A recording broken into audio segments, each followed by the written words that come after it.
சுற்றுச்சூழல் மேம்பாட்டில் ஒத்துழைப்பு, விண்வெளி ஆய்வு, தூதரக ஆலோசனை உள்ளிட்ட 3 முக்கிய ஒப்பந்தங்கள் இந்தியா பிரேசில் இடையே கையெழுத்தாகின.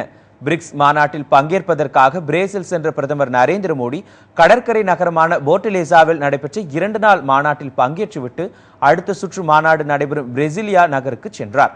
பிரேசில் அதிபரின் மாளிகைக்கு சென்ற பிரதமர் மோடிக்கு முழு ராணுவ மரியாதையுடன் சிகப்பு கம்பள வரவேற்பு அளிக்கப்பட்டது.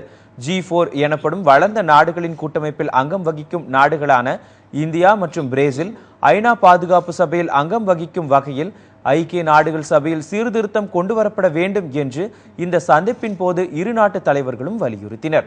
இரு நாடுகளுக்கிடையிலான வர்த்தகம் மற்றும் முதலீடுகளை விரிவுபடுத்துவது, புதுப்பிக்கத்தக்க எரிசக்தி, சைபர் பாதுகாப்பு உள்ளிட்ட பல்வேறு விவகாரங்கள் தொடர்பாக பிரதமர் மோடியும் டில்மா ரவுசப்பும் ஆலோசனை நடத்தினர். பின்னர் சுற்றுச்சூழல் மேம்பாட்டில் ஒத்துழைப்பு, விண்வெளித்துறை உள்ளிட்ட 3 முக்கிய ஒப்பந்தங்களில் இரு நாட்டு தலைவர்களும் கையொப்பமிட்டனர். இந்த சந்திப்புக்கு பின்பு பிரதமர் நரேந்திர மோடி டெல்லிக்கு புறப்பட்டார்.